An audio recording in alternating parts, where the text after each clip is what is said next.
Sa kuulad AI Empowerment podcasti, Eesti esimest AI teemadele keskenduvat taskuhäälingut, mis aitab muuta tehisintellekti maailma arusaadavaks ja kättesaadavaks igale kuulajale. Igal reedel toome sinuni olulised AI arengud, kasulikud tööriistad ning inspireerivad kogemuslood.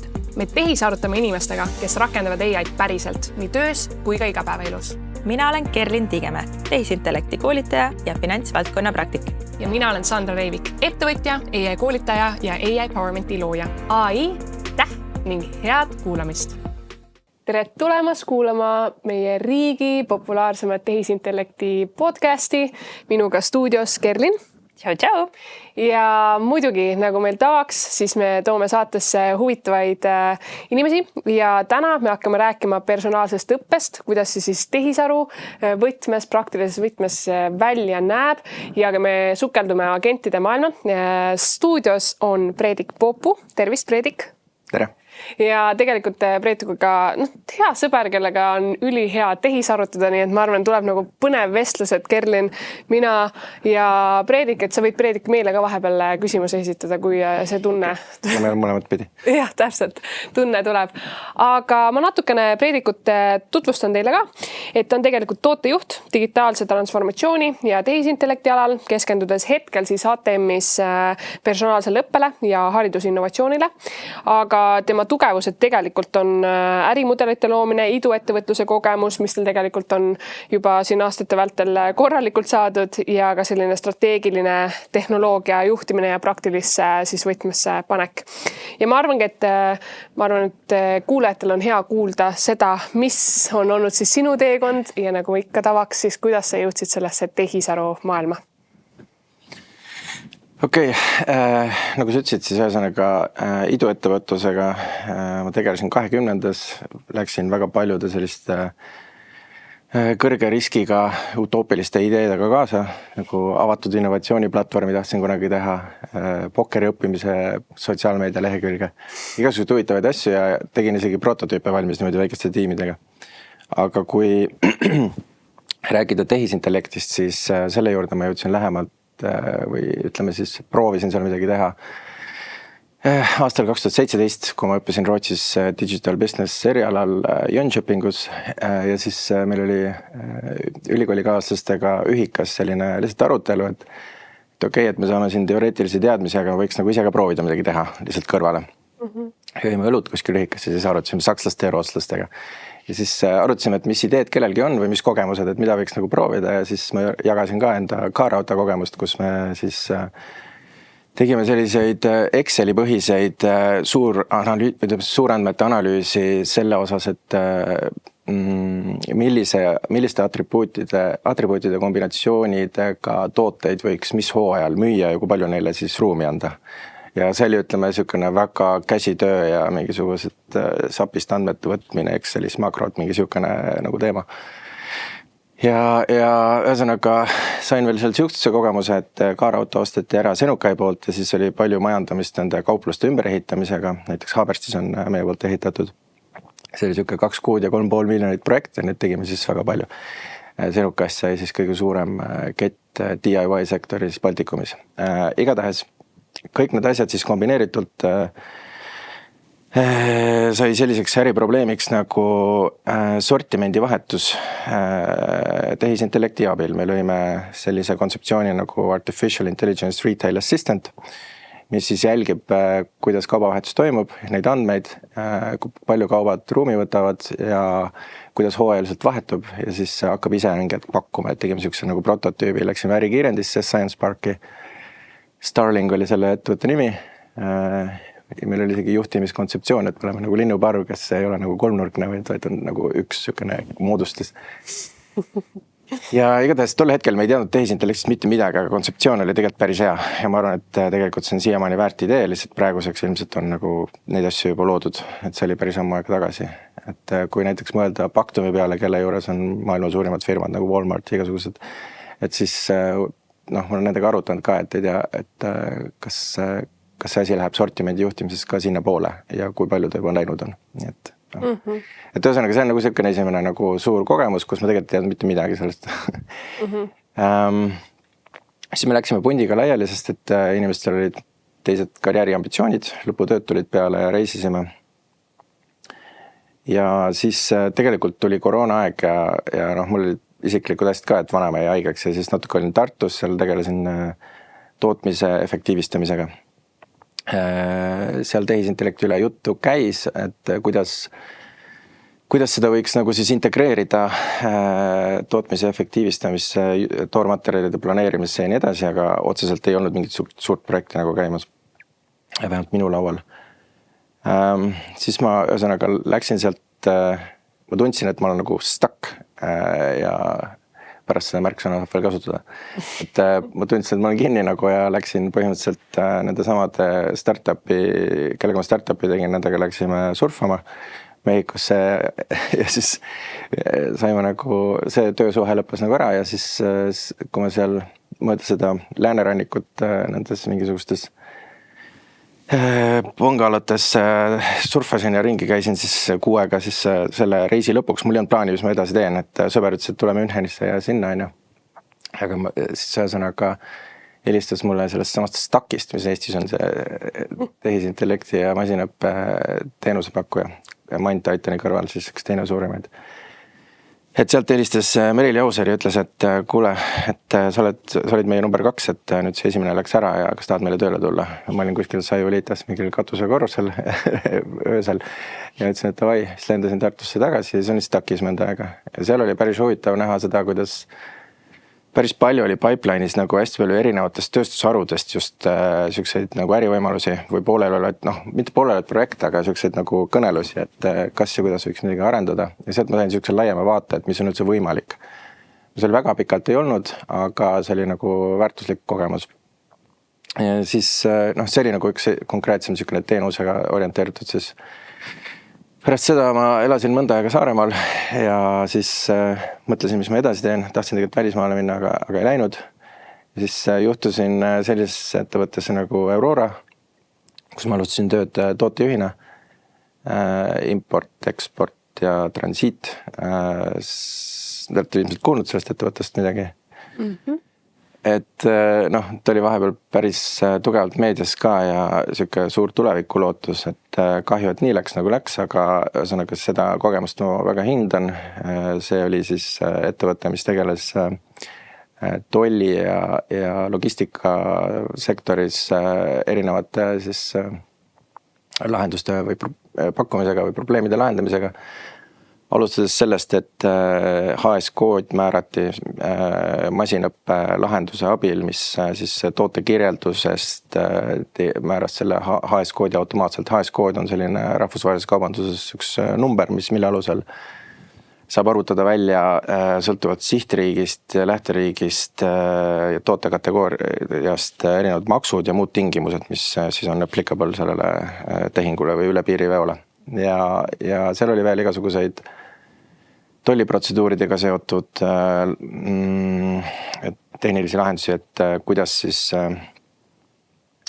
suhtleb üks siis näiteks logistikafirma, ma ei tea, Hollandi tolliga, et kaup tuleb, läks kontrolli, seal on erinevad valgusfoorid, et kas läks roheline, oranž, punane, et kus ta nüüd on. Ja see käib siis teatud standardiseeritud protokolli alusel, kuidas see sõnumivahetus XML-iga võib käia. Ja kui mina seal töötasin, see oli 2022, siis tol ajal tuli välja GPT 3.5 ja suur nagu see laine sellest regulatsioonist, kui ta nagu massides sai populaarsemaks. Ja siis mul käis nagu klikk ära, et et enda vanad mõtted olid pluss siis nagu see uus kontekst ja siis me nagu arutasime seal, et mis see meie nagu tootestrateegias nagu tähendaks ja tegelikult jõudsimegi selleni, et tuleviku visioon võiks olla nagu selline agendi vaade võib-olla. See on ilmselge nüüd tagantjärgi vaadates, aga tol hetkel või võib-olla isegi praegu ma arvan, et see oli innovaatiline nagu idee, et põhimõtteliselt meil ei ole erinevaid tooteid, vaid meil on üks tollideklarant põhimõtteliselt, kes suudab siis räägi või tänapäeval muude vahendite abil siis vaadata neid seadusandlust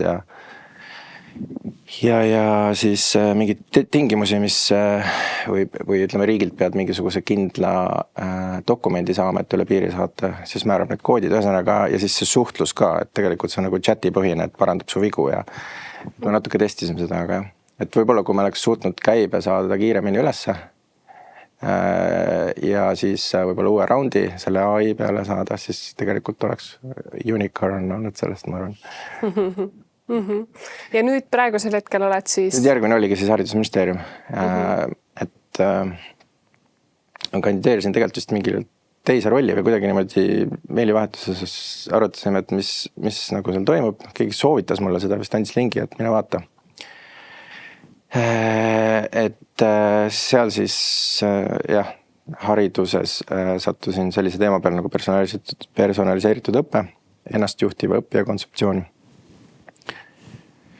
Ja see on selles mõttes idufirmast nagu erinev keskkond, et riigi roll on siis, kuidas öelda, jõustada ökosüsteemi, luua tingimused, et erinevad siis ökosüsteemi stakeholderid saaksid oma panuse anda. Et seal on siis ülikoolid, kes teevad teadust ja kuidagi nagu teaduspõhiselt annavad juhiseid või soovitusi, kuidas mingisuguses teemas võiks edasi minna. Tarkvarateenuse pakkujad loovad sellised esimese alge innovatsioonist, et selle põhjal saaks edasi arendada siis ökosüsteemis idufirmad potentsiaalselt eksporditavaid tooteid. Ja see ei ole nagu eraldi eesmärk, aga see on, ütleme siis, mõnes mõttes kelle künkaotsast vaadata, et riigi tervikuna künkaotsast on see muidugi eesmärk. Aga meil lihtsalt toonitatakse väga palju seda, et me vaatame õppija vaatest tema huvidest lähtuvalt eelkõige alati. Ja siis ühesõnaga seadusloome, andmete liikumine turvaliselt ja siis kasutuslugude põhiselt või äriprobleemide või haridus ütleme, strateegia ja visioonidele vastavalt siis nii-öelda välja töötada kontseptsioone, kuidas tehnoloogia võiks aidata sinna poole liikuda. Ja tehisintellekt on lihtsalt üks nagu vahend, mis potentsiaalselt võib aidata teatud eesmärkide poole liikuda, sealhulgas siis ennast juhtiv õppija ja personaliseeritud õppe. Mega erinevad kogemused, erinevad rollid, kus sa oled olnud. Kas see tehisintellekt on tulnud niimoodi sujuvalt sinna sisse, on sul olnud kogu aeg siuke tehisintellekti huvi, eks ju, see, mis sa tegid ju Aurorasse, et tol hetkel, eks ju, tuli see GPT buum on ju nüüd neid agente üha enam, et kas on kogu aeg olnud siuke sinu huvi sinna süvitsi minna või on see lihtsalt niimoodi sujuvalt nende rollidega tulnud kaasa? No tehnoloogia huvi on olnud alati võib-olla siia juurde lihtsalt selline inimese nagu psühholoogia ja see huvi on ka olnud olemas. Et minu peres mitmed on õppinud seda ka ja siis ma ei tea, sõltub kuidas seda vaadata, et seda võib vaadata ka filosoofiliselt või evolutsiooniliselt, et mingis abstraktsiooni tasemes, et see on nagu loomulik jätk, kuidas üks, ma ei tea, kas nüüd nii öelda päris, aga et kuidas üks teadvus saab jätkata põhimõtteliselt oma teekonda evolutsioonis. Et sisuliselt need erinevad tehnoloogia elemendid on nagu replikatsioonid inimkogemust võimaldavatest siis meeleelunditest, pluss siis kui me vaatame suures pildis, et kui agendid ja eriti koosvõimelised agendid, et kuidas nad toimivad, siis sisuliselt see on ka nagu replikatsioon sellest, kuidas ma ei tea, organisatsioonid, riigid, perekonnad, sõpruskonnad toimivad, et sealt on nagu palju õppida sellest, kuidas asjad praegu on ja siis saada aru, et miks nad nii on, milliseid probleeme me lahendame mingis tööstusarvus ja kuidas siis need agendid siis üksteisega suheldes ja mingisuguseid tööülesandeid ära tehes, aga meilt kinnitust saades teatud otsustes võiksid aidata. Et ma arvan, et sellise abstraktsiooni taseme pealt mõeldes võib juhtuda väga palju innovatsiooni ükskõik tööstusarvus. Aga räägime sellest personaalsest või personaliseeritud õppest lähemalt. Sa natuke mainisid ka, eks ju, aga mis need siuksed nagu põhikomponendid nagu peavad olema ja kuivõrd palju seal on, natuke ka selle eelmise küsimuse jätkuks, eks ju, et palju seal peab olema lihtsalt seda siukest huvi ja siukest visiooni versus see, et sul on ikkagi ju hästi konkreetseid tehnoloogilisi lahendusi ka seal juures peavad paigas olema, et kumb pool see võib-olla nagu olulisem on, et kas me hakkame kohe seda tehnoloogilist äkki sinna nagu paralleelselt tegema või siis rohkem seda nii-öelda tuleviku vaadet ja seda, kuhu sa siis tahad välja jõuda, see sama use case, kogu see pool. No ühesõnaga meil on teatud sellised eesmärgid, tänapäevane nüüdisaegne õpikäsitlus, ennastjuhtiv õppija, personaliseeritud õpe, mis on seotud protsessidega koolis ja ma igaks juhuks ütlen, et meil on väga palju teadlasi ja eestkõnelejad sellel teemal, et mina olen seal kuskil vahepeal tehnoloogia ja hariduspedagogika, psühholoogia, mis iganes. Et võib-olla pean vahepeal astuma enda rollist välja ja ütlema lihtsalt, et ma arvan midagi, mitte ei ole see mingi ametlik strateegia, eks. Aga põhimõtteliselt ma näen seda nii, et meil on nagu läbi töötatud mingisugune idee, et kuidas asjad võiksid olla ja need on protsessid koolides, õpetajate ja õpilase vaheline suhestumine ja rollid ja tehnoloogia lihtsalt aitab seda, eks. Ma arvan, et tehnoloogia ei asenda, aga ta muudab siis seda, millele õpetaja saab tähelepanu panna ja kuidas siis tehnoloogia tegelikult saab aidata õpetajat ennast ka nende andmepõhiselt, mida ta tegelikult õpilaste arvu tõttu ja iseärasuste tõttu ei suudaks võib-olla nii hästi teha, kui tal ei oleks neid tehnoloogilisi vahendeid. Korda korram küsimust, vabandust, oleks mõte nagu... Selle personaliseeritud õppe puhul, kuivõrd on oluline see, et me saame selle tehnoloogilise baasi paika versus see, et me teamegi, et jah, mis ma tahan siis selle nii-öelda väärtusloome poolt saada või mis need päriselt need kasutuslood on, näiteks, et mida ma siis lähen sinna õpilastele või õpetajatele või üldse sinna kooli pakkuma.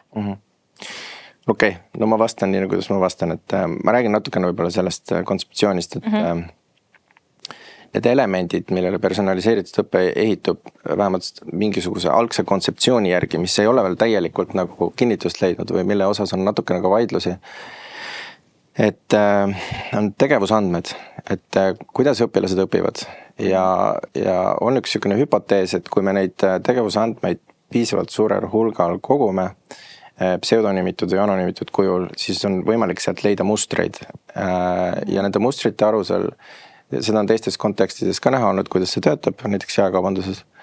Et siis on võimalik ennustada, et milline nii-öelda siis trajektoor sobib ühele õpilasele või milline järgmine õpiamps võib talle sobida, arvestades tema iseärasusi ja agregeeritult suurandmetest temaga sarnaste õpilaste siis iseärasusi ja võrreldes siis seda, et kuidas on õpitud päriselt ja millised on nagu siis need tulemused, mis on edu toonud. Ma kordan, et siin on nagu vaidlusi, aga need vaidlused, ma võin mõnedest vaidlusteemast ka rääkida, aga ma nimetan ühe siis elemendi veel, et seal on kõrval siis teadmusgraaf veel. Teadmusgraaf on õpitulemuste võrgustik, ehk siis riiklikult ette antud teemad, pädevused, õpitulemused tehtud granulaarselt väikesteks tükkideks ja omavahel siis vastavalt õppeaine metoodikale ka ära seostatud, et mida oleks mõistlik enne ära õppida, kui saad uue teema juurde minna, selleks, et sa saaksid siis üldse nagu aru sellest teemast üldse saadagi. Ja seal on veel selline element nagu lähtetest, et põhimõtteliselt kaardistada mingist määral ära, et kus sa omadega oled, et võib-olla hoopis enne, kui minna uue teemaga edasi, saab siis tegeleda nende asjadega, kus sa oled. Ja sealt tuleb veel üks element, on õppija mudel. Et see on siis, kui me räägime teadmusgraafist kui sellisest keskest riigi õppekava masinloetavatest õpitulemustest, pädevustest ja nii edasi, siis õppija mudel on see, mis kaardistab ära, et õpilase iseärasused, eesmärgid, võib-olla eelistused, kuidas ta õppida soovib, kuigi siin on ka vaidlusi, ja omandatud õpitulemused. Et põhimõtteliselt siis lõpuks võiks nagu teoreetiliselt välja näha nii, et kogu haridussüsteem muutub nagu õppijapõhiseks, andmepõhiseks ja õpitulemuse põhiseks justkui. Aga siin rõhutavad teadlased seda, et see teadmusgraaf limiteerib võimalusi, et ja veel on kriitikat olnud selles osas, et õpe muutub liiga üks-ühele nagu arvutiga suhestumiseks ja et on siis lisaks nendele õpitulemustele on ka selliseid üldinimlikke elemente, mida haridussüsteem võiks aidata õpilases arendada, sealhulgas näiteks pädevused, emotsioonid, empaatia ja kõik muud asjad. aga minu seisukoht nagu tootejuhi perspektiivist, kelleks ma ennast pean, ükskõik, et kus ma töötan, siis ma natuke vaatan sellise pilguga, et need on tegelikult nagu tootearenduslikud sellised eesmärgid või nagu mingid püstitused, millele tuleb leida lahendusi. Et võib-olla saab tehisintellekt tulevikus näiteks grupitööd aidata läbi viia, aidata ennast juhtiva õppija kontseptsiooni jaoks neid eesmärke püstitada koos sinna õppijamudelisse ja võib-olla näiteks teadmusgraaf, just hiljuti lugesin mingist KIP protokollist, mis vahendab siis keelemudelit ja teadmusgraafi ja aitab sellel areneda edasi. Et võib-olla ma lähen liiga pikale mingi teemaga, et siis võite mind peatada. Aga ühesõnaga, et need on need elemendid ja need on nagu kontseptuaalselt alused ja selleks, et see nagu tehnoloogiliselt see personaliseeritud õpe saaks toetatud, tuleb neid elemente jõustada, eraturult tellida või tähendab, kas siis hangete kaudu või siis startup'e nagu integreerida sellesse. Eesti on muide startup hariduse EdTechide jõustamise mõttes nagu olnud tugev läbi aastate, et ja sest, et sama see personaalse õppe sõnakõlks, et tehisaru tuleb ja kuidagi mina nüüd olen ka läbi selle arutelude, mis meil on olnud, et seal on nii palju tegelikult elemente, seesama, et ma ei tea, osadeks tegemine, õpilase ära kaardistamine, andmejärved seal, kõik juurde on ju, et see panna nagu riigi tasandil. Muidugi me oleme unikaalne riik maailma mastaabis, et väike, meil on väga hea digistruktuur ja kõik see pool, aga et jah, see on nagu palju komplekssem ja see, et kust me saame üldse läheneda sellele personaalse õppe teemale nagu kõige kiiremalt saame mingisuguseid piloote teha seda kõike, et see on nagu, ma arvan, ongi nagu sinu töö iga päev, et mille üle sina siis mõtteid mõlgutad. Aga kui sa ise jälgid seda nii-öelda personaalse õppe kogu valdkonda ja kui me räägime nendest teie agentidest, et mis sina näed, et mis osa me praegusel hetkel juba saame personaalses õppes nii-öelda agendile suunata? Et kas on midagi niisugust, mida me praegu peaksime kindlalt välistama, nii-öelda, et inimkontakt, õpetaja kontakt peab nagu jääma või on juba praegu niisuguseid reaalseid näiteid? No selles mõttes praegu on nagu elame laivis, kui nii saab öelda, et praegusel hetkel just tegeletakse selle probleemiga. Eesti teadlased on nagu maailma tasemel siin. OpenAI ja Google käisid enda siis lahendusi siin tutvustamas, seda te teate läbi meedia ilmselt ja TI Hüpe siis on see sihtasutus nüüd, mille läbi nad on tegelenud sellega. Ja meie teadlased siis näiteks nagu Jaan Aru, Grete Arro, Kristjan Julius Laak ja teised on andnud oma sisendi, et milliseid põhimõtteid silmas pidades peaks see tehisaru õpilast siis juhendama, et tal oleks sokraatlik arutlemise võimekus, et tal ei anta vastuseid ette, et ta outsource'iks oma mõtlemise ja seal on igasuguseid muid aspekte ka, et kuidas ta võiks endale suuta siis neid nüüdisaegset õpikäsitlust arvestades. Tallinna Ülikool tegi meile näiteks ühe sellise uuringu, kus ta kirjeldas ära õpiprotsessi ja siis põhimõtteliselt seal on ka väga palju räägitud sellest, et kuidas on oluline eesmärkide seadmine endale vastava siis lähima arengutsooni mõttes raskustasemele läbimine ja nii edasi. Et kui me suudaks nagu neid printsiipe sõnastada niimoodi tehisarule arusaadavalt ja siis tema sellesse master prompti neid sisestada, nii et ta suudaks seda ka nagu arvestada kontekstis, siis meil oleks selline tehisintellekt, mis suudaks aidata lapse ajul areneda ja ei teeks teda sõltuvaks, nii et ta tegelikult jääb pikas perspektiivis nagu rumalamaks, kui nii võib öelda. Jälle siin ma olen ettevaatlik, et mida ma nagu väidan, aga jah, mingid uuringud on tulnud sealt MIT-st ka, et kuidas see nagu mõjub, eks. Ja eestlased on teinud siis selle arutleja, keda neuroorganismis katsetati ja see on nagu näidanud täitsa head potentsiaali. Tehnoloogia ei ole veel tegelikult, mulle tundub nii küps, et ta suudaks seda hästi suurt master prompti üleval pidada, seal tuleb vist peenhäälestada seda natukene ka juurde. Aga eks näis, et igatahes ma arvan, et või ma ei arva, ma olen kindel, et sellest tuleb tegelikult väga vägev tööriist. Kas on mingid kindlaid selliseid juba praegu rakenduskohti ka personaalses õpet, meil on kindlasti juba praegusel hetkel meie haridussüsteemis mingisuguseid lahendusi, mis toimivad, aga et kas on juba midagi niisugust ka tulemas, mis on nagu kerge rakendada? kergelt võib-olla ei ole miskit. Millise kasutusloo jaoks? Et kas näide tuutori jaoks? Üleüldse nagu... Üleüldisest haridussüsteemist. Me just enne arutasime enne selle video algust, et nagu kuidas tootejuhid mõtlevad väga kasutuslugude põhiselt. Et see, ma arvan, et see on selline äriprobleemi vaatle nagu perspektiiv, et millised on, kes on need stakeholderid ja millised probleemid neil on haridussüsteemis. Meil on tegelikult ju õpetajad, kellel võiks olla abiline, lapsevanemad, koolijuhid, riik, mis iganes. Ja see ei ole saladus, et meil on, ma ei tea, agent swarmid tekkimas, eks, et mina vaataks sinna poole, et mis seal nagu potentsiaal on. Ja lihtsalt testiks mingisuguse nagu, ütleme, esimese otsaga, et mida saaks automatiseerida ja mis on nagu ohutu, turvaline andmed lekked mõttes ja otsuse kaalu mõttes ja siis sealt nagu läheks. Mis see agent swarm, mida sa selles pidasid silmas? Ma ei eestikeelset väljendit. Ma ei tea, jah, siin on mingid need lahendused nagu LangChainil on ja siis Crew AI ja mis on teinud mõnda aega neid koostoimelisi agente. Tõesõnaga üks teema, mis on nagu huvitav, ma arvan, on see, et kuidas, mis iganes kontekstis või tööstusharus vaadata, et kuidas nagu üks tiim tööle panna. Et sa nagu annad ülesande ja sul on seal need erinevad rollid olemas ja siis vaatad, et neil on nagu tingimused sisse kodeeritud, et kuidas nad omavahel suhtlevad. Agentide tiim. Jah, agentide tiim. Ja just, et see on nagu see, nagu ma arvan, nagu exciting nagu asi, mis on tulemas. Ja mõnes mõttes võib neid kohelda kui toodet, et nad on nagu, see swarm on toode.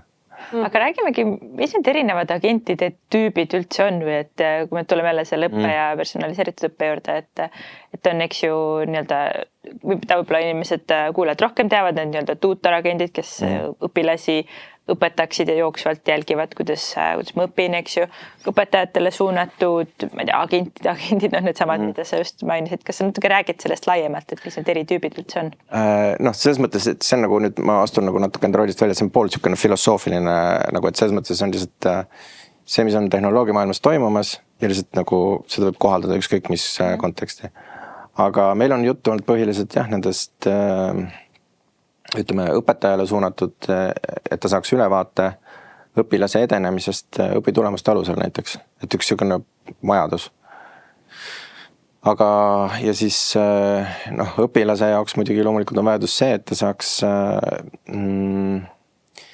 saaks siis juhendatult neid õpitulemusi omandada, aga saaks ka mitmekülgselt areneda muudes nendes tähendustes, pädevustes ja sotsiaalsetes oskustes ja nii edasi, et seal on väga äge nagu challenge, nagu kuidas seda võiks integreerida tehisintellekti ja kõike kindlasti ei saa ka.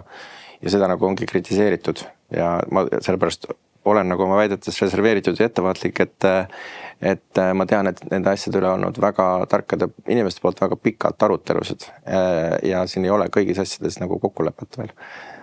Aga kui ma räägiks nagu natukene nagu edasi mõtlevalt, et siis põhimõtteliselt samamoodi, et ma ütleks üks asja, et tehisintellekti ees on ju kõik inimesed nagu õpilased.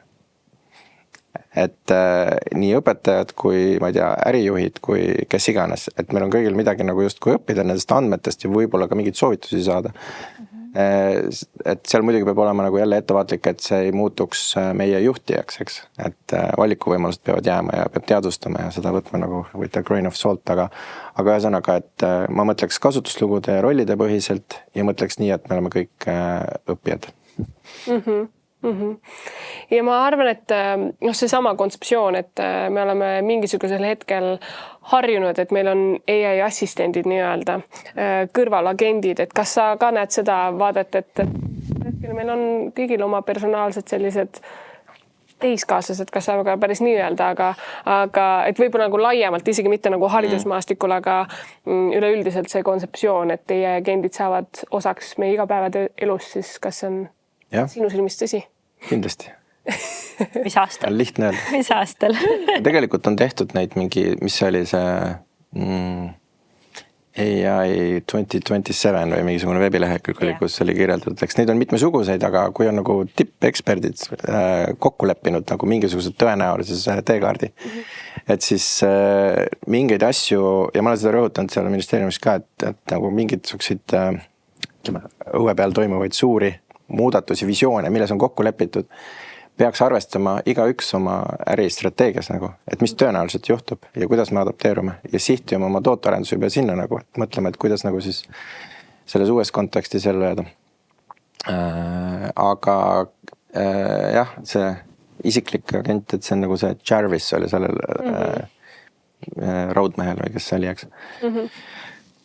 Ma olen mõelnud selle peale, et jah, oleks ju lahe, kui näiteks Siri näiteks iPhone'il on muidugi maha jäänud natuke, aga nüüd jõuab vist järgi.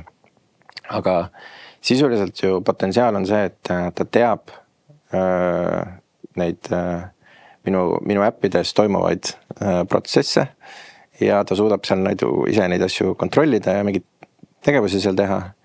Ja siis ma arvan, et turvalisus on hästi oluline teema. Et ma oma Jarvisega nagu saan rääkida nii, et see kuskile nagu ei lähe lendama, sest lepid mingi ärikohtumisi või ma ei tea, mingit teeti või mida iganes, et siis ei taha. Aga seal on nagu väga suur potentsiaal. Ma isegi olen nagu tabanud ennast mõtlemas, et ma pean kalendrisse mingisugust asja panema või mingit tegevust tegema, aga samal ajal on hästi palju tehisintellekti kasutamisest. Ma olen mõelnud, et miks ma ei saa talle öelda praegu lihtsalt, et mine tee seal äpis see asi ära ja siis suhtle selle teise äpiga ja siis anna mulle homme teada või midagi. Või siis näiteks, et on sul öökapi peal, see läheb nüüd natuke utoopiasse, aga et lihtsalt ise võtab suga ühendust mingi hetk, et kuule, tead, et ma ei tea, mingi asi, maailma uudistest mingi asi või et mingi oluline asi, et kuule, kas sa oled homseks podcastiks ette valmistatud või? No ühesõnaga, et integreerida nende olemasolevate äppidega, teada, võib-olla teha minuga paar pikaajalist vestlust, et mind hästi nagu tundma õppida ja siis lihtsalt ollagi nagu selline, aga säilitada minust selles ennast juhtivuse alati. No selles mõttes, eks me näemegi juba neid ilmeid sellest, et kui me räägime Copilotist Microsofti sees, et meil on võimalus küsida need küsimusi nii ärikontekstis kui ka laiemalt on ju, et meil hakkab tekkima see, et see on normaalsus, et meil on kõrval tehisintellekti süsteem ja kui sa räägid ka sellest, et on soovi, et oleks ühendus kalendri vahel, noh, me oleme jõudnud juba praegusel hetkel connectorsid istikute tasandile, kus teedki ühendused nende erinevate digitaalsete platvormide vahel ja ütledki häälkäskluse abil ja ta saab aru ja saab neid nii-öelda selliseid administratiivseid, rutiinsemaid töid siis meie eest nagu ära teha selles mõttes. Et see on tegelikult reaalsus ka praegusel hetkel ja me liigume aina edasi, kus siis need mõõtmed, see võimekus aina suureneb. Põnevad ajad. Aga kui sa natuke rääkisid sellest, et kus sa tahaks, et ta oleks, aga kas sa näed, et on ka siuksed rollid ja kui võtta näiteks, tuleme selle sama personaalselt õppejõud juurde, kas õpetaja rolli saab, no mitte ütleme ainult kooliõpetaja, vaid laiemalt, eks ju, on ju meil erinevaid rolle, kes õpetavad, kas saab nagu näiteks täielikult ära asendada, on meil mingid siuksed rollid ühiskonnas, mis kindlasti jäävad inimestele või tegelikult me saame öelda, et põhimõtteliselt igal pool, kui me saame selle taseme piisavalt heaks, meil on turvalisus väga hea, eks ju, siis on just kui kõik rollid asendatavad. Ei ole. Vähemalt jah, teadmata ajani, ma ei oska öelda, et ma oskan öelda seda, et praegu ma ütlen, et ei ole, sellepärast, et on mingi asi, mis on sihukene emotsionaalne, empaatiline inimeselt inimesele kontakt, kus me ikkagi praegu tehnoloogian, ütleme ikkagi lapsekingades, me võib-olla teatud asjades tahame, et lõpliku vastutuse saaks inimene, mis puudutab näiteks sinu tervist, sinu, ma ei tea, isikliku elu, ma ei tea, psühholoogi juures näiteks tahad, et mingisugune element võib-olla jääks, kus sa saad seda lihtsalt ventida emotsionaalselt kas või arst vaatab küll need andmed ära ja teeb sulle õige prognoosi, aga sa tahad, et arst kinnitaks sulle ja oleks nagu sinuga, nagu hoiaks sul kätt natukene ja ühesõnaga. Ja õpetaja kindlasti ka, sest õpetaja õpetab natuke nagu inimeseks olemist mõnes mõttes ja kuidas nagu jälgib, kuidas lapsed omavahel hakkama saavad ja siis vahendab seda infot võib-olla lapsevanemale ja kuidagi aitab neid suunata natukene, et tehisintellekt on nagu selle koha pealt praegu veel, kes teab, kuidas need asjad arenevad, aga on nagu, ta ei ole nagu eriti empaatiline või võib-olla siin sisse programmeeritud see, ta ei ole loomulikult empaatiline. Et ja mina selles mõttes teades ka tausta, et seesama tehnoloogia huvi, idupool, kõik see ja tahaksin küsida täitsa niisuguse õhus küsimuse, et kui peaksid ehitama unistuste sellise agendi, eelarvet ei ole, muidugi võttes arvesse, et need riske erinevaid on, aga sa ei pea nagu koheselt kõike lahendama, sest need on nagu väga suured küsimused meil ühiskonnana isegi. Millist agenti sina tahaksid näha turul või üles ehitada tootejuhi perspektiivist vaadates? Ma tea, see võib-olla läheb filosoofiaks natuke. Aga jah, võib. Et ühesõnaga, kui ma rääkisin enne sellest teadmusgraafist, eks? See on nagu jälle off the record minu mingi filosoofia, et põhimõtteliselt teadmusgraaf on nagu, mulle meeldib mudelites mõelda, kunagi võtsin Coursera kursuse 15 aastat, 10 aastat tagasi mudel mõtlemisest. Et kui sa taandad mingisuguse olukorra mudeliks ja seal nagu mängid ja lood innovatsiooni ja siis tuled tagasi, siis sa saad hoopis huvitavaid nagu tulemusi, mis kehtivad. See on nagu matemaatika mõnes mõttes. Et igatahes sealt vaadates, et kui me rääkisime sellest teadmusgraafist, et vaadata, et on nagu mudel punktidest ja joontest, niisugune võrgustik. Ja siis teadmised, oskused, pädevused, mis on siis ja mingid hoiakud ja judgmentid, hinnangud ja kõik need asjad saab kuidagi seal ära kirjeldada. Ja mõnes mõttes meil on nagu me räägime praegu siin riiklikul tasemel sellest, et milliseid nagu seoste puntraid, kuidas võiks siis omandada, lisaks kõigele muule, mis me tahame. Rõhutan seda, et see ei ole ainuke asi. Et siis nagu minu arust tehisintellektil on väga suur potentsiaal üldse nagu see läheb nüüd profileerimise teemaks, mis on ka hästi tundlik teema ja mis ei ole isegi legaalne kohati mingites osades. Aga selliseid nagu inimeseks olemise aegumatuid probleeme, et ta suudab nagu tuvastada, kus meie enda mõtlemises sellega oleme ja aidata meid mingitest kohtadest edasi, mis on tegelikult universaalsed. Mida räägitakse, et ma ei tea, kas see Will Smith või ütles, et lugege raamatuid, et seal on et sinu probleemid ei ole sinu omad, vaid need on juba teistel ka olnud ja need on lahendatud, et loe raamatuid. Aga nagu meil on praegu võimalus põhimõtteliselt luua midagi sellist, mis suudab meid nagu esiteks tuvastada, et kus me omadega oleme ja kus on nagu juba lahendused olemas ja aidata meid sealt edasi. Olgu see siis nagu mingisugune maailmavaateline asi, mingi uskumus, mingisugune nagu hinnang, mis iganes asi. Et kuidagi luua meile neid, mitte öelda meile ette, sest see on ohtlik tee, aga luua meile see võimalus näha nagu laiemat pilti ja siis endale uuesti nagu siis valida see seisukoht või kuidagi nagu jah, võib-olla läks natuke laiali jutt, aga ühesõnaga, et see potentsiaal on seal väga-väga suur ja see, millest meie see isiklik teadmusgraaf või selline network koosneb, et see on ju, sealt kõik probleemid ju alguse saavadki, mida me usume mõnes mõttes. Ja ka see, et tehisaru, see analüütiline võime on ju seoste loome ja mida meie võib-olla ei märkagi on ju, ja siis selle poole pealt muidugi sinna sellist lahendust tehes seal on nii palju faktoreid, mida tuleks arvesse võtta ja need ongi suured küsimused, aga kui päriselt oleks midagi, mis oleks suuteline sellist poolt toetama, elulised küsimused ja mõistma siis inimest nagu sügavalt. Aidata meil ennast mõista, aidata mõista, et mis on veel võimalik ja siis ennast uuesti nagu taasavastada või? Võib-olla ennast luua natukene isegi, et mõtestada asju ja siis vaadata maailma uue pilguga natukene. Jah. Ja see ei ole kohe kindlasti ka kõigi nagu eesmärk on ju, et mõned, kes on rohkem enesereflektsioonis või kõiges selles, aga et väga lahe on nagu kuuldangi, mis võiks olla siuke nagu unistuste, et miskit, kui üles ehitada, siis see oleks päris lahe nagu väljakutse, mida ette võtta. Ma tulen võib-olla niisugusest praktiliste näidete puhul, mis alati on meie kuulajatele ka huvi pakuvad, et kui rääkidagi nendest tehisintellekti tööriistadest, et mis selles sinu tööriistakastis on ja kui palju sa oled nii-öelda ajalooliselt võib-olla siis enda erinevatest rollidest kaasa võtnud või edasi kandnud, et kui näiteks sealt iduettevõtlusest ja nüüd siis tootearenduses on sul ka mingid sellised head tehisintellekti abilised või abivahendid, mida kasutada?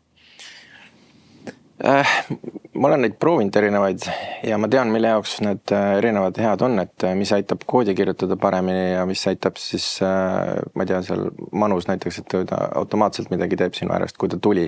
Ma sain sinna vist esimestena isegi sisse, sest mul oli niisugune ametinimetus, et ma sain seda testida küllaltki vara, kui ta automaatselt tegi oma virtuaalarvutis seal mingid tegevusi ja seda oli päris äge vaadata, ega nagu ma hoidsin peast kinni, et mis asja, et sa nüüd oledki nagu lihtsalt minu abiline ja teed nagu ise mingisuguses välja mõeldud arvutis, välja mõeldud. et aga noh, praegu I keep it simple, et ma kasutan päris palju seda deep research'i ja ma ise kasutan tehisintellekti tegelikult niimoodi, et ma lasen tal deep research'is midagi mõelda või noh, mitte mõelda, vaid siis tuua mulle lingitult kokku minu unikaalselt sõnastatud küsimusele niisuguse pika arutelu, mis paneb mind mõtlema selle teema üle ja siis ma lähen ja surfan ringi internetis, vaatan videosid ja uurin nende materjalide kohta. Mul tekivad uued küsimused ja siis me nagu natuke koos jälle mõtleme niimoodi, et ma nagu avastan justkui asju. Et ma ei lase endale mingit vastuseid nagu luua, vaid ma pigem nagu surfan internetis koos temaga või surfan teadmistes koos temaga ja läbi uudishimu. Ja siis ma tunnen, et ma nagu põhimõtteliselt arendan enda mõtlemist ja sellist näen asju uues perspektiivis. Ja noh, siin tuleb ettevaatlik olla ja hoida enda kriitilist meelt, eks. Et mitte kõike võtta tõesena, aga jah, eks saab teadusele toetuda ja kontrollida juurde edasi.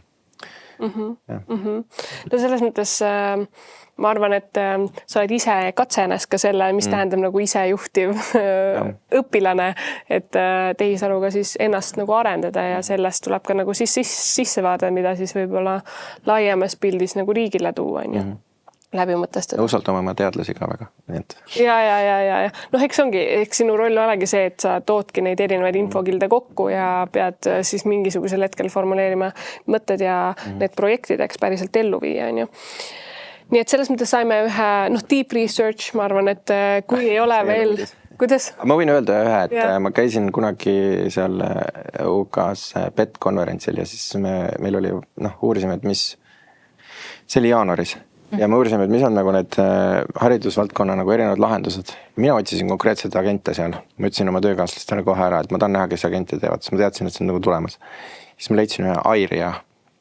Te võite vaadata. Ja see läheb iroonilisel kombel selle esimese idufirma nimega sarnaselt, mis oli Aira. Jagame pärast. Airia.com või midagi. Et ühesõnaga seal on nagu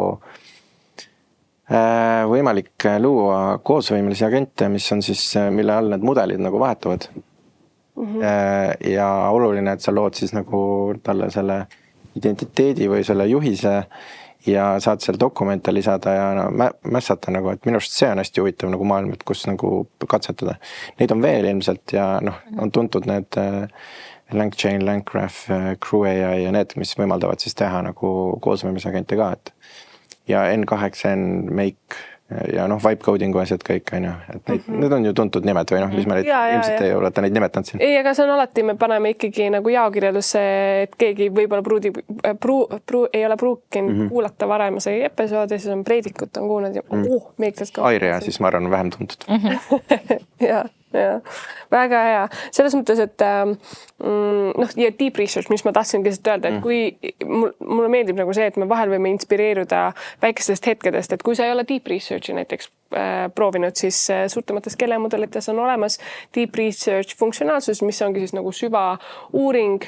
Seal on juba natukene selliseid agendilisi töövoogusid sees, et ta nii-öelda siis kraabib informatsiooni internetiavarustest, teeb kindlaid samme ja siis võtab aega mõelda seoseid ennem, kui ta siis selle vastuse annab, et lihtsalt väike sükene jällegi, mida võib-olla kohe praktilisse võtmesse panna, deep researchi enda valdkonnas siis rakendada.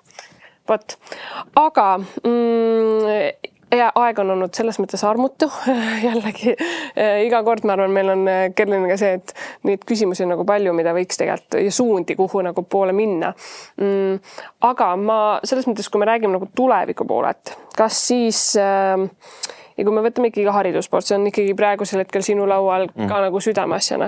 Kas on mingisuguseid suuremaid nagu eetilisi probleeme, võid filosofeerida ka täitsa, on ju, sotsiaalseid probleeme, mingisuguseid probleeme, mida me peaksime kindlasti nagu arvesse võtma, kui me räägime nagu tehisaru ajastust ja sellest, mis me innovatsiooni üritame luua haridusmaastikul? Esmajärjekorras, ma arvan, probleemid. Ja esmajärjekorras, mis tuleb nagu pähe kohe sinule endale? No meil ei ole pikaajalisi uuringuid nende mõjude kohta põhimõtteliselt. See on üks asi. Me ei tea tegelikult, mis võib nagu valesti minna. Me elame nagu katses. Aga me ei saa ka lihtsalt pead liivalle võita ja öelda, et seda ei ole toimumas. Nii et me põhimõtteliselt peame õppima on the go. need probleemid võivad olla seotud või potentsiaalselt need ohud andmekaitsega, eks, et neid kuidagi kasutatakse ära või leitakse mingeid mustreid sealt, mida võib sinu vastu kasutada ja need nii-öelda koosseisude üle on pikalt vaidlused käinud, et milliseid andmeid nagu on vaja koguda, aga noh, et ühtpidi peavad olema need nagu optimaalsed, et vajaduspõhised, aga teisalt me ei tea kõike ette ja pärast ei saa andmeid tagantjärgi luua enam, nii et see on universaalne probleem, ma arvan. Aga ja siis ütleme selline sõltuvus tekkimine, rumalamaks jäämine, kui lihtsalt outsource'id oma mõtlemine, mingite emotsionaalsete sidemete tekkimine sellega ja ütleme eraldumine või üksikuks jäämine, et sul ei arene välja sellised, noh, sa pead teiste lastega mängima, igasuguseid mänge, vahepeal kakled ja siis läbid ära ja siis teed kokkuleppeid ja siis õpid teiselt midagi ja jagad midagi ja teed strateegiaid ja tegelikult neid asju on vaja, kui sa lähed päris ellu ka. Ja noh, kool aitabki eluks ette valmistada ja sellepärast nii palju on sellest ennast juhtivast õppijast ka juttu, et kui sa isegi mõned asjad ära unustad, siis see, kuidas sa, ma ei tea, õpistrateegiad valid või kuidas sa reflekteerid, kuidas sa arutled ja kriitiliselt mõtled, et neid oskusi on sul vaja, pluss sotsiaalseid oskusi, kui sa ellu astud. Et kui nüüd nendega nagu, need ei arene sellisel kujul nagu varem, et siis see on nagu selline oht. Aga noh, potentsiaal on ka suur, sest et ega need agendid ja tehisintellekt on koolist väljudes ka alles. Nii et mis iganes nagu sinu, kuidas sa adapteerud nendega või õpid nagu koos toimima, siis see on okei mõnes mõttes nagu perspektiiv lihtsalt. Sest et ega siis tööilmas on sul vaja seda osata. Nii et maailm ongi muutunud mõnes mõttes. Muutunud ja muutumas. Arvan, et see on hea hetk, kus kokku tõmmata see saade. Aitäh sulle, Fredrik, et sa tulid jagama oma mõtteid, kogemust enda teekonda. Ma arvan, et me oleme siin selle oktoobri jooksul nendest haridusteemadest rääkinud erineva nurga alt ja ma arvan, et see ongi nii mitmetahuline, et kas me vaatame nagu tänast hetke, kas me vaatame seda teehüpet, kas me vaatame mingit visiooni, innovatsiooni, need on kõik omavahel seotud ja ma arvan, et siin on hästi palju ära teha ja üliäge, et sa oled ka selles rollis ja sellest teemast tahad rääkida ja et meil on võimalus siin platvormil ka natukene laiemalt seda jagada. Aitäh, et kutsusid. Kas sul on päris viimaseks veel mingi siuke ilma küsimuseta mingi viimane kommentaar, mida sa tahaksid laiemalt jagada ka?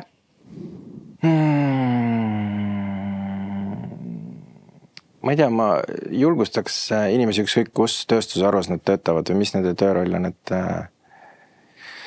mõtlema nagu mina, mõtlema mudelipõhiselt, mõtlema teatud abstraktsiooni tasemelt ja mõtlema evolutsioonilise arengupõhiselt nende tööstusharus ja näha nagu kas oma äri või oma valdkonda või oma isiklikku rolli siis tulevikku vaatavalt selliselt mõeldes, et milliseks see maailm tõenäoliselt muutub ja kuidas mina siis sellesse paiknen nagu tulevikku. Super, aitäh!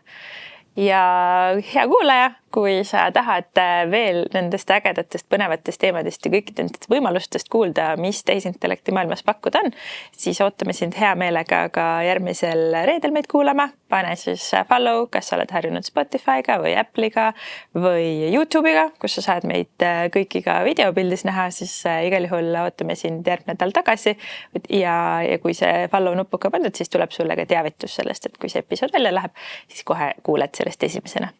Igal juhul aitäh Sandra. Aitäh, Kerli. Aitäh, Fredrik. Aitäh, Fredrik. Ja kuulmiseni järgmisel reedel. Tšau. Tšauki.